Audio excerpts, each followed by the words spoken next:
Kapag ba nakagat ako, pero bakunado naman yung aso, kailangan ko pa bang magpa-inject? No, pwedeng hindi na. Kasi, vaccinated yung dog as long as napacheck nyo ang inyong alaga sa veterinarian na valid at in a proper way na bigay yung bakuna na yan. May kita yan sa health card nila. Vet card na nakalagay kung kailan nabakunahan, kung anong brand ng bakuna, kung anong bakuna yon, at merong pirma at license ng veterinarian. Meron naman is nabakunahan nga, pero due na. Usually, ang rabies booster natin na ginagawa dito sa Pilipinas ay every year. So kapag nabakunahan ng inyong aso last 2 years pa, hindi nyo na napabakunahan the succeeding years, then ibig sabihin hindi na updated ang inyong alaga. Kapag hindi sila updated ng bakuna, kailangan nyo pa rin magpa-inject. Nakagat ako ng alaga kong aso, nakikipaglaro ang aso ko, kailangan ko pa bang magpa-inject? Isa rin to sa common na tinatanong ng mga client is nakagat daw sila ng alaga nila, pero wala pang vaccine yung alaga nila.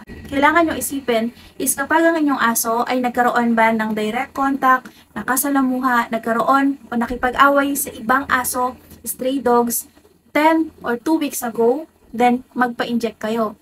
Kapag naman ang inyong alaga ay may bakuna pero nagkaroon o nakipag-away sa ibang aso recently, then nakagat kayo, kahit play bite yan, magpa-inject kayo.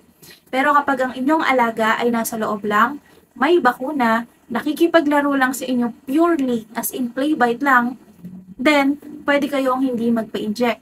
Kasi normal lang na merong play bite sa aso, at the same time, merong dahilan kung bakit kayo nakagat. Kapag kayo ay kinagat ng aso nang walang dahilan, lumapit sa inyo, bigla kayong kinagat, hindi kayo nakikipaglaro, hindi kayo nakikipagkaladyaan, and lalong-lalo na kung stray dogs yun, punta na agad kayo sa malapit na animal bite center para magpa-inject.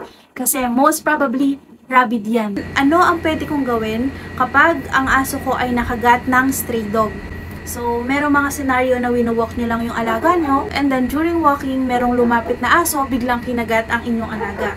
Ito ay from cabarroshealth.org na kapag ang inyong alaga ay inattack ng other animal, ng stray dog, lalong-lalo na kung stray dog, dalhin nyo agad ang inyong aso, ang inyong alaga, sa malapit na veterinary clinic para mabigyan ng rabies vaccine, rabies booster within 5 days. Yun lang kapag yun ay gagawin kapag ang inyong alaga ay nakagat ng other dogs or ng stray dogs. Kaya namang ma-prevent yung rabies na yan. Kaso, kailangan lang ng compliance at cooperation yung mga pet owners.